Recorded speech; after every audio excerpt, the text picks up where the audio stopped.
अल्हम्दुलिल्लाहि वकफ़ा वसलामुन अला इबादिहिल्लज़ीना इस्तफ़ा अम्मा बाद।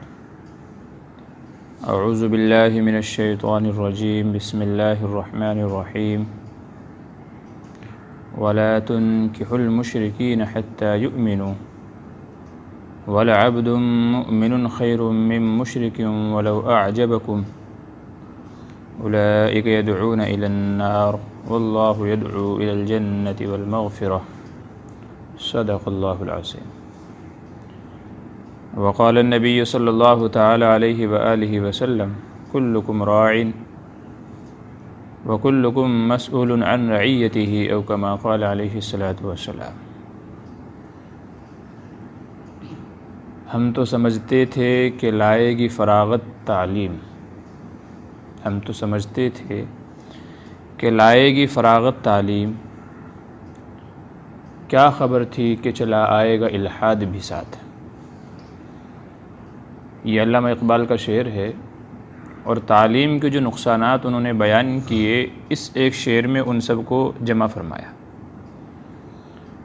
कि तालीम का मकसद तो ये था कि आदमी बाशऊर हो जाए, सलीक़ामंद हो जाए, दुनिया की परख, जहन बेदार हो जाए। लेकिन अगर यही तालीम आदमी का इल्हाद, कुफ्र, इर्तिदाद, अल्लाह की नाफरमानी का ज़रिया बन जाए तो ये ज़हमत है। नाज़रीन इकराम, आज के बयान का उन्वान है कि हमारी मुस्लिम बहनें जो गैरों के साथ शादियाँ रचा रही हैं, इसकी वजूहात क्या हैं और ज़िम्मेदार कौन है और इसकी रोकथाम कैसे हो। आए दिन हम लोग न्यूज़पेपर, सोशल मीडिया और दूसरे ज़राए से ये ख़बरें सुन रही हैं, फ़ुला इलाक़े में फ़ुला लड़की गैर मुस्लिम के साथ फ़रार हो गई, फ़ुला इलाक़े में मुस्लिम लड़की ने गैर से शादी कर ली। यहाँ तक कि अभी पिछले दिनों महाराष्ट्र के अंदर एक इलाक़े में 19 लड़कियों की ऑनलाइन एप्लीकेशन रजिस्टर्ड हुई, जो हमारी मुस्लिम बहनें गैरों से शादी करने के लिए अप्लाई किए थे। 19 लड़कियाँ। इत्तिफ़ाक़ से किसी ज़रिए से वो पूरा पेपर वायरल हो गया जिसमें दोनों के नाम अते पते लिखे हुए थे। मुस्लिम लड़की कहाँ रहती है, किस लड़के के साथ कहाँ रहता है, शादी करना चाहती है। अभी 1-1.5 महीना पहली बात है, ज़्यादा पुरानी बात नहीं है। सोचने की बात है कि मुस्लिम मुआशरे में से 19 लड़कियां सिर्फ़ एक इलाक़े से, वो भी गैरों के साथ में, किस कदर तो अफसोस का मकाम मुआशरे के लिए है और किस कदर डूब मरने का मकाम माँ बाप के लिए है। ये सिर्फ़ एक इलाक़े की बात है। अगर आप पूरे मुल्क का मुआयना करें, दौरा करें और सही सूरत हाल देखें, ऐसी आपको हज़ारों ख़बरें और हज़ारों बच्चियाँ मिलेंगी जो कम फहमी, नादानी में, ख्वाब गफलत में, प्यार मोहब्बत के झांसे में अपनी दुनिया भी बर्बाद कर रही और अपनी आखिरत भी बर्बाद कर रही। और बाकायदा गैरों की तरफ से इसको प्लान किया गया है। मैं भी पिछले हफ्ते एक वीडियो देखी, उसकी वो उनकी जो ऑर्गेनाइजेशन है उसमें बैठ के मीडिया के सामने वो ख़ुद कह रहा है, हमारा प्लान ये है कि 2100 लड़कियों को, मुस्लिम लड़कियों को हमें हिंदू घराने में लेकर के आना है, ये हमारा प्लान है। और पूरे हिंदुस्तान में जहाँ जहाँ भी हमारी तंजीमें हैं, हमने उनसे कह दिया है कि आपको ये काम करना है। और मज़ीद ख़बरें जो इस सिलसिले में सामने आई हैं, कहते हैं कि हमारे पास लड़कों की कमी है, लड़के नहीं हैं हमारे पास, इसलिए एक का टाँका 2-2, 3-3 के साथ भिड़ाया हुआ है और एक को 3-3 के साथ लगाया हुआ है। और वो कह रहे हैं कि तमाम घरानों में हमने ये ख़बर पहुंचा दी है कि जिनके यहाँ भी शादी के लायक लड़के हैं, उनको इसी तरीके के मुताबिक अमल करना है कि मुस्लिम लड़कियों को अपने घरों में लेकर के आना है। और जो लेकर के आएगा उसको 2.5 लाख या 4 लाख रुपए बतौर इनाम दिए जाएंगे हमारी तंजीम की तरफ से। एक वीडियो में कहते हैं कि हमने जगह जगह ये ऐलान कराया हुआ है कि जो भी मुस्लिम लड़की को लेके आए, अगर उसके घर वाले या समाज एतराज़ करता है तो उसको प्रोटेक्शन देने की ज़िम्मेदारी हमारी है। उस शहर में जहाँ भी हमारा हेड ऑफिस है, दफ्तर है, हमारे ऑफिस में चले जाएं, वहाँ से उनको पुलिस प्रोटेक्शन भी मिलेगा। 6 महीने तक रहने के लिए इंतज़ामात भी कराए जाएंगे और साथ में खाने पीने के तमाम नज़म किए जाएंगे 6 महीने तक, ये हमारी गारंटी है। ये पूरी साजिश और प्लान तैयार हो चुका है और इसके मुताबिक आज से नहीं, पिछले कई सालों से अमल होता चला आ रहा है। और अफसोस की बात यह है कि इस तरह की इक्का दुक्का जो न्यूज़ वायरल हो जाती हैं, ये तो वो हैं जिनका पता चल गया, पर्दाफाश हो गया, मगर उसके बावजूद हमें सब कुछ पता चल जाता है, फिर भी हम गफलत की चादर ओढ़े सोए रहते हैं। उन लोगों ने इतनी बड़ी प्लानिंग की है कि 6 महीने तक का उनका इंतज़ाम करना, खाने पीने का, साथ में बतौर इनाम एक मोटी रकम देना। हमारे पास क्या प्लान है? अपनी बहनों को उनकी चुंगल से बचाने के लिए हमारे पास क्या प्लान है? क्या हमने कभी आवाज़ उठाई? जिस प्लेटफॉर्म पे हम काम कर रहे हैं, क्या उस पर कभी उसके ताल्लुक़ से हमने लिखा? कभी बेदार मग़ज़ी दिखाई? कभी कोई प्रोग्राम किया, कोई जलसा किया इस सिलसिले में? भाई जो ये इर्तिदाद की लहर फैल रही है, हमारी बच्चियाँ गैरों में जा रही हैं, इसका सद्देबाब कैसे हो, इसको कैसे रोका जाए? कुछ नहीं। सवाल ये है कि आखिर ये हो क्यों रहा है? बहुत सारी वजूहात हैं इसके पीछे। बाकायदा ये उन लोगों ने ख़ुद अपने उनमें बताया है। टारगेट कहाँ करना है मुस्लिम बच्चियों को? ज़ाहिर है हमारे घरों में तो वो आ नहीं सकते, हमारे महलों में आ नहीं सकते, तो टारगेट कहाँ करना है? कहते हैं हम अपने उन नौजवान बच्चों को स्कूल, कॉलेजेस और ट्यूशन सेंटर, इन 3 जगहों पे हम भेजते हैं। ट्रेंड बाकायदा उनको ट्रेनिंग दी जाती है और ट्रेनिंग के कुछ पॉइंट, स्कूल में, ट्यूशन सेंटर में थोड़ा लेट आना। अब जो लेट आएगा तो टीचर पूछेगा कहाँ था, तो सब मुड़ के उसी की तरफ देखते हैं ये कौन है कौन नहीं है। दूसरों को अपनी तरफ मुतवज्जे करने के लिए, अट्रैक्शन के लिए लेट आना, जिससे टीचर डांटे डपटे, उसको तो मतलब ही नहीं है ना पढ़ाई से मतलब है, ना टीचर की डांट से मतलब है, उसको तो किसी ना किसी को फंसाना है। तो स्कूल कॉलेजेस में लेट आना, ऊट पटांग हरकतें करना, किसी को परेशान देख करके उससे हमदर्दी का जज्बा इजहार करना, रुपए पैसे से उसकी मदद करना, या कोई और किसी मामले में उसको लालच देना। तो ये मेन टारगेट पॉइंट है, स्कूल, कॉलेजेस, ट्यूशन सेंटर, क्योंकि यहाँ ना माँ बाप जाते हैं, ना मुआशरे वाले जाते हैं, और टीचर को तो पढ़ी ही नहीं है, उसको तो अपनी फ़ीस से मतलब है, कोई पढ़े ना पढ़े, कोई किसके साथ क्या कर रहा है उसको मतलब ही नहीं है। क्योंकि अगर वो इतना ही दीनदार, या लड़की अगर इतनी ही दीनदार होती जो टीचर है, तो वो लड़के और लड़कियों का एक साथ कभी नहीं करती, दोनों को एक साथ पढ़ाने का नज़म नहीं करती, क्योंकि शरीयत में मर्द और औरत का एक साथ जमा होना हराम है, नाजायज़ है। तो उनको तो अपनी ट्यूशन फ़ीस से मतलब है, ट्यूशन फ़ीस आ रही है बस ठीक है उनके लिए, उनकी तरफ से कोई मरे, जिए, फंसे, बचे, कुछ भी हो, उनको मतलब ही नहीं है। तो इन जगहों पे इन बच्चियों को टारगेट किया जाता है और इस तरीक़े से उनको टारगेट किया जाता है। पहले हमदर्दी, फिर प्यार मोहब्बत, फिर शादी का झांसा, और फिर उसके बाद उसकी ज़िंदगी तबाह बर्बाद। ऐसा भी नहीं है कि शादी करके अपना लिया, शादी करके या तो उसे गलतकारी के दलदल में धकेल दिया जाता है, गुनाहों के दलदल में जहाँ वो हमेशा भटकती रहती है, और या तो ख़ुदकुशी पर मजबूर हो जाती है, और या तो शादी करके बच्चा पैदा करके छोड़ दिया जाता है। ये मैं नहीं कह रहा हूँ, वो खुद कह रही हैं जो उनके झांसे में आई हैं। कम से कम 10 वीडियो तो मेरे पास सबूत के तौर पे मौजूद हैं। वो रो रो करके खुद कह रही हैं हमने फुला हिंदू लड़के से शादी की थी, उसने शादी का झांसा दिया और यूँ किया और वो किया और अब गायब है।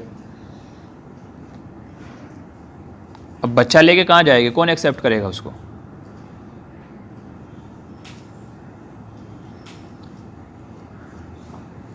अपनाते भी नहीं है।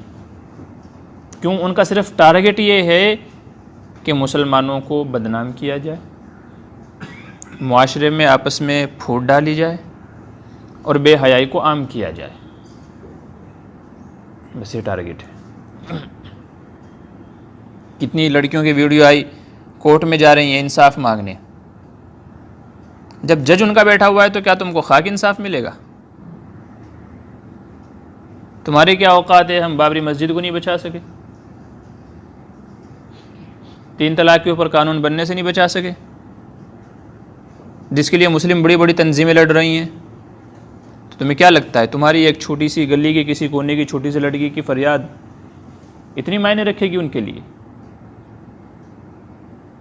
तो नतीजा उसका ये होता है फिर वो परेशान होकर के आखिर में ख़ुदकुशी करती है, क्योंकि मुस्लिम समाज अपनाएगा नहीं और उन लोगों ने उसको बीच रास्ते में लाके छोड़ दिया है। तो वो क्या करेगी? नतीजा या तो वो भी और गुनाहों में धंसती चली जाती है कि जैसे मैं बर्बाद हुई अब दूसरों को भी बर्बाद करूँगी, और या तो शर्म हया वाली होती है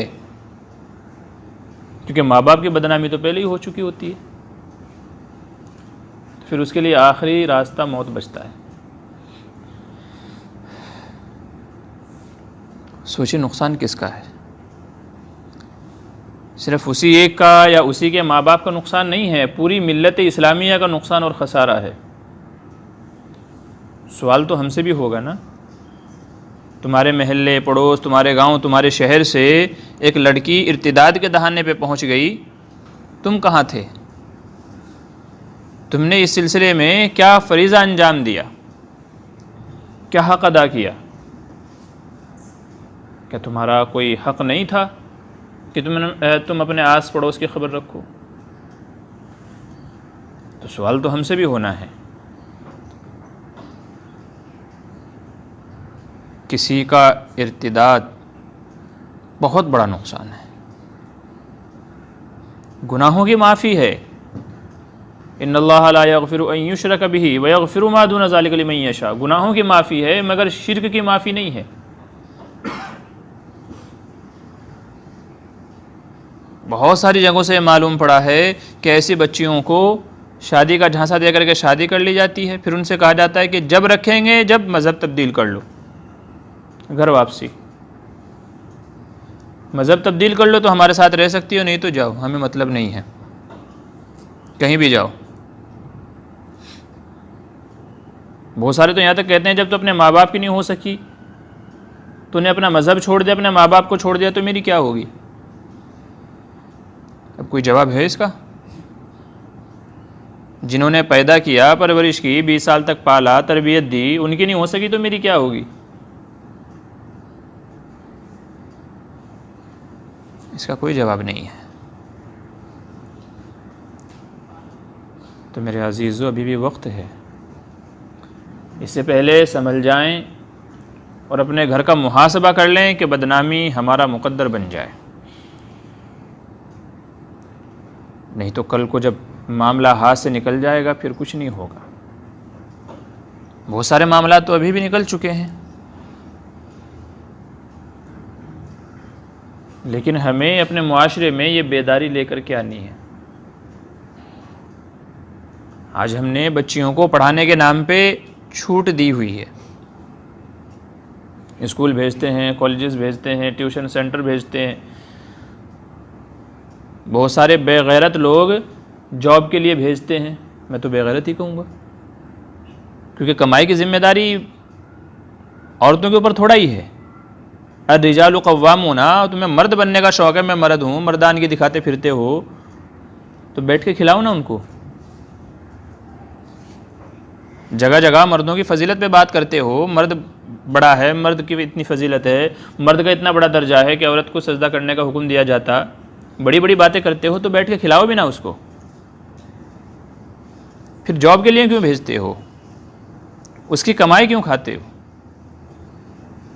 अर्रिजालु कव्वाम, मर्द मुहाफिज है, निगहबान है। क्या मतलब है? औरत को घर की चार दीवारी में रखो, हर चीज़ दो, दुनिया की हर नेमत दो, इस्लाम मना नहीं करता। जो शौक़ जायज़ हैं तमाम शौक़ पूरे करो, लेकिन शरई हुदूद में रहते हुए। बच्ची को घर से बाहर निकाला तो ख़तरे की घंटी यहीं से शुरू हो गई। अब वो चाहे जिस भी मकसद के लिए जा रही है, पढ़ाई के लिए जा रही है, चाहे जॉब के लिए जा रही है, या तो किसी और मकसद के लिए जा रही है, ख़तरे की घंटी है। सही सलामत वापस आएगी कि नहीं, कोई नहीं कह सकता, क्योंकि आज हम लोग गाफिल हो गए ना।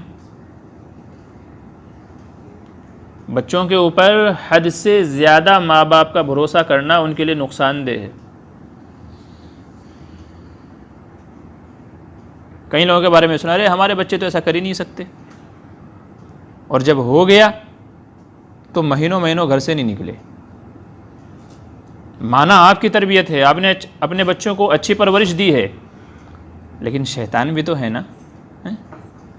अल्लाह ने बार बार में जो है कुरान में कहा है, इन्न शैतान लकुम अदुव्वुम मुबीन, शैतान तुम्हारा दुश्मन है, शैतान तुम्हारा खुला दुश्मन है। कुरान में अल्लाह वार्निंग दे रहे हैं, जिसके बारे में हल्के में ले रहे हो, जबकि उसका तो मकसद ही ये है कि आदमी ईमान से हाथ धो बैठे, अल्लाह का इनकार कर बैठे, गुनाहों में फंस जाए। उसका तो मकसद ही ये है। तुम्हारी तरबियत अपनी जगह, मगर शैतान भी तो जोर लगाएगा। हदीस मुबारका में सरकार दो आलम सल्लल्लाहु अलैहि वसल्लम ने इरशाद फरमाया, अलमरउ औरतुन, औरत तो पर्दे की चीज़ है, छुपा करके रखने की, हिफाजत में रखने की चीज़ है। इज़ा खरजत, जब वो बाहर निकली, चाहे किसी भी मकसद से निकली, इस तशरफ़ह शैतान, तो शैतान उचक लेता है, पकड़ लेता है, ताक में लग जाता है। सरकार दो आलम सल्लल्लाहु अलैहि वसल्लम की बातें तो झूठी नहीं हो सकती ना। उसके बावजूद भी हम लोग भरोसा करके, अरे नहीं मैंने तो बड़ी अच्छी तरबियत की है। यही भरोसा एक दिन लेके डूबता है। बहुत सारी जगहों पे फिर यही देखा कि माँ बाप ने भी बाद में खुदकुशी की, क्योंकि अब मुआशरे में सर तो उठा नहीं सकते। ये पूरे मुआशरे के लिए एक बदनुमा दाग है। तो मेरे अजीज़ों, इससे पहले अपने घर की ख़बर लें कि बदनामी मुक़द्दर बन जाए। आज हमारी बहनें, हमारी बच्चियां जो बाहर जा रही हैं, कहीं भी जा रही हैं, किसी भी निस्बत से, किसी भी काम से जा रही हैं, बराबर उनकी निगरानी रखें, ख़ास तौर से उनके मोबाइल फ़ोन की, क्योंकि मोबाइल फ़ोन सबसे अहम किरदार अदा करता है इस सिलसिले में। या तो मैसेजिंग पे बातचीत होती है, कहाँ मिलना है, कैसे मिलना है, कहाँ जाना है, क्या करना है, या तो कॉल के ज़रिए से। तो अगर हमने खैर ख़बर नहीं ली, हमको पता नहीं हमारे घर वाले किस सिलसिले में इस्तेमाल करते हैं, किस से बात करते हैं, किस किस के नंबर उसके फ़ोन में सेव हैं, जिन लोगों से मिलती है वो कौन लोग हैं, कहाँ रहते हैं, कैसे आदत व अखलाक के हैं, अगर इसकी ख़बर नहीं ली तो फिर समझिए कि रुसवाई आपका कभी भी मुक़द्दर बन सकती है। ये बड़े अफसोस और शर्म का मकाम है।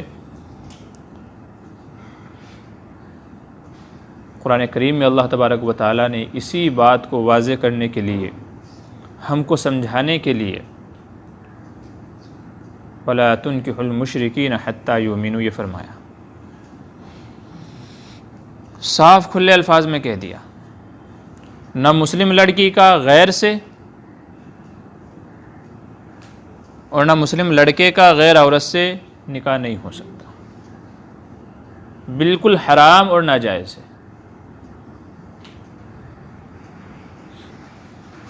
अल्लाह ने वजह बयान फरमाई, उलाइका यदऊना इलन नार, ये लोग जहन्नम की तरफ बुला रहे हैं। जिसने गैर को गैर समझते हुए उससे प्यार मोहब्बत किया और उससे बढ़कर के शादी की, ये जानते हुए कि यह गैर है और गैर से शादी नहीं हो सकती, तो ये तो खुला हुआ शिर्क है, ये कुफ्र नहीं तो और क्या है। बुतों से उम्मीदी, खुदा से ना उम्मीदी, मुझे बता तो सही और काफिरी क्या है।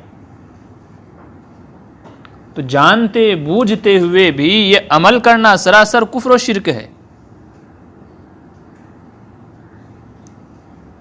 और जब बंदा इस्लाम से हाथ धो बैठा तो दुनिया भी बर्बाद और आखिरत भी बर्बाद है।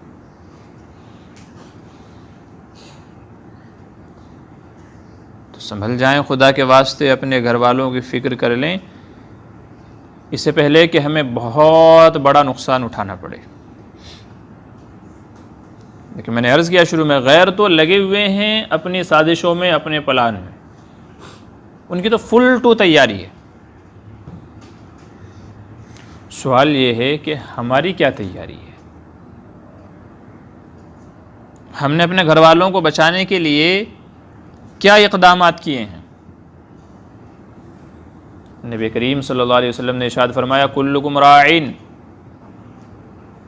हर कोई तुम में से निगहबान, मुहाफिज है, ज़िम्मेदार है, किसी ना किसी का तो ज़िम्मेदार है, और कुछ नहीं, कम से कम अपने घर वालों का, अपने माँ बाप का, बीवी बच्चों का तो ज़िम्मेदार है। वकुल्लुकुम मसऊलुन अन रइयतिही, क़यामत के दिन सवाल होगा, तुम्हें इनका निगहबान, मुहाफिज, ज़िम्मेदार बनाया था, क्या ज़िम्मेदारी अदा की। अगर ज़िम्मेदारी अदा नहीं की तो फिर फटके खाने के लिए तैयार हो जाओ।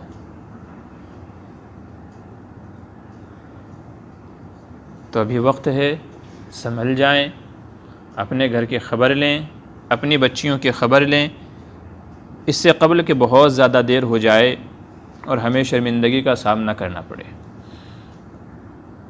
जगह जगह इस सिलसिले में सेमिनार किए जाएं, बिलखुसूस जो स्कूल कॉलेजेस हैं वहाँ पर अपने इलाके के उलमा को ले जा कर के हर क्लास में जहाँ भी बच्चियाँ पढ़ती हैं, इस सिलसिले में मुख्तसर 10 मिनट की गुफ्तगू की जाए, ज़्यादा नहीं, सिर्फ 10 मिनट की, और इस सिलसिले में उनको समझाया जाए कि हमारा इस्लाम क्या कहता है, उसकी क्या हुदूद हैं, कुफ्र व शिर्क की क्या क्या ख़राबियाँ हैं और क्या क्या उसके अंदर अंधेरियाँ हैं।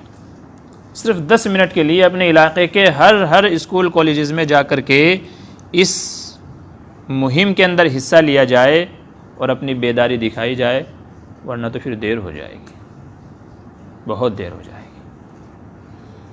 बस आखिर में यही दुआ है कि अल्लाह तबारक व तआला हम सब के ईमान की हिफाजत फ़रमाए, हमारी बच्चियों की और हमारे घरों की हिफाजत फ़रमाए, शैतान के हर मकर फ़रेब से अल्लाह ताला हिफाजत फ़रमाए।